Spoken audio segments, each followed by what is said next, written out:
So this happened in 2017, where me and my brother, we decided to go into a casino business. It's called a junket. A junket is someone who takes players to the casino. It's kind of like an affiliate marketer where he takes his network to the casino, and whatever they lose, they have a partnership with the casino for those people that they introduce the casino to, and for the amount that they lose, you get a percentage of that. That's called a junket. So myself and my brother, we decided that we're going to get into this business. We had some big clients that mainly my brother was connected to, and I was helping him out. And, so we went to London to negotiate a deal with a couple of casinos. And we found out that there was one guy who was around 28 years old, who had made about 10 to 12 million dollars in before he was 28, using the same business model. And he had connections with all the casinos there in London. And it was my first time going to London, and I had just come out of my spiritual phase, and I was a little bit shy to admit that I love money and I would like to have money. So I was a little bit shy, and I had kind of one foot out the door and one foot inside. So I was still making up my mind whether I want to get into, financial game or not. So I entered London, and it was the first time. So I prefer Europe over London. So I look around and I was like, this looks a little bit gray.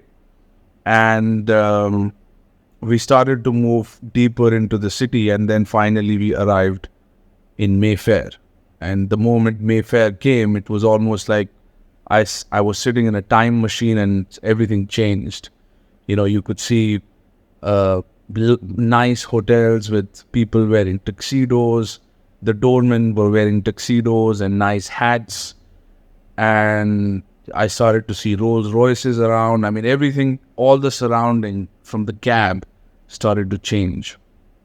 And I was like, this feels a little bit different than the rest of the London. I mean, this feels pretty incredible.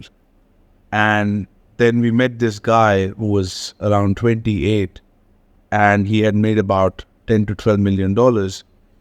And we sat down, and we were sitting in a beautiful restaurant, and he was wearing a nice watch. So I said, what watch is that? It, kind of looks a little simple for this guy. And my brother said, that's a Patek Philippe. And I was like, so what's the big deal about it? And he said that it costs around $50,000 to $100,000, the watch that he's wearing. And I was like, okay, that looks pretty cool. And this guy had an apartment in Mayfair, about $5-6 million that he had just bought. I think at that time he had bought himself a Ferrari. And I started to feel that we were hitting a different league. And this is where, when I saw all of this and when I met the guy, everything changed for me. And there was this one incident where he was sitting in the restaurant, and he asked my brother, what would you like to have? And he said, tonic water. And he asked the waitress, can I have some tonic water? And the waitress said, we just closed. We're not taking any orders anymore. So this guy looks at the waitress, pulls out a 50-pound note and offers it to her. And she's like, no, I don't need this. We are closed. And then this guy stood up and he said, no, this is for you. This is just a gift from me. Have it. And then he said, he emphasized that I need the tonic. And the waitress went to the bar. She took the money. She was resisting initially, but she took the money. And she opened the fridge that was locked. And while she was pulling out the tonic, her colleague started to shout in this girl's ear that, what the hell are you doing? This is not the policy, and this and that. And she kept shouting, no.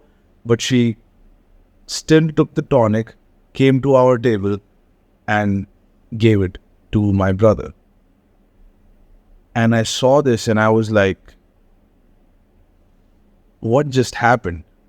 He just kind of bent the rules of the restaurant to his will.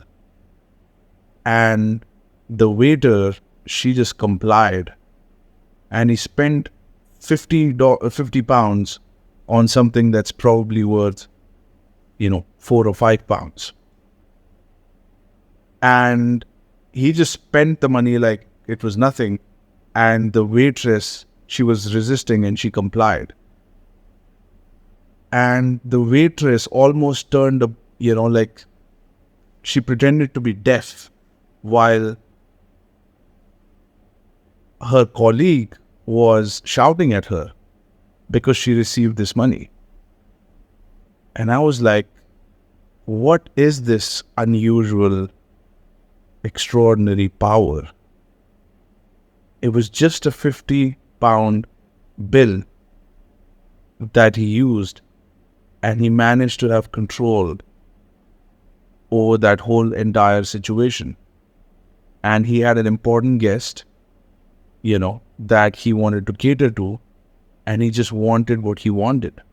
It didn't matter what the rules of the restaurant were. He just bent the rules to his favor. And the moment I saw that, I wasn't quite sure about my value system around money, but I always thought it was around material things.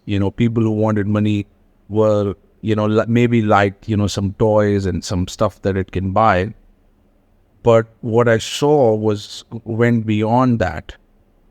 That day I realized that money is about this power to bend the reality for it to serve you, to bend the rules for them to serve you. And that was one of the most incredible experiences that I had seen, that even in a place like London, where people typically follow the rules, especially in a nice fine dine restaurant, this woman just said no first, and then the guy just got her to bend the rules in his favor. And I was like, I don't know about anything else, but this is the type of power that I would love to have. And this guy, the watch he's wearing, this is the type of watch that I would love to have. And these are the types of connections I would love to have. And I would love to, even though the city may not be the best, I'd love to live in a nice neighborhood. And that's the day I decided that if this is what being rich means, then I want it. And that was the day I decided, okay, this is worth paying attention to. Money is worth paying attention to. Because before that, I had put all my focus on health and spirituality and my mind and all of these things. But I had not paid attention to money. And I was kind of in a denial. I'll touch it someday, but not today. And I was delaying the progress. But after meeting this guy, I was like, this is something I would like to have. It was almost like magic. It was almost like he injected a spell onto her of power, and she had to comply with him. And I was like, this is incredible. You could have anything you want, and people just cooperate. The power to facilitate cooperation. That's what money was to me. And the ability to spend 50 pounds like it's nothing is something that I wanted. So that's a little story I wanted to share with you of a guy who made $10 million before he was 28, and on the story of the unusual power of money. So that's it. That's for today's video. I'll talk to you soon.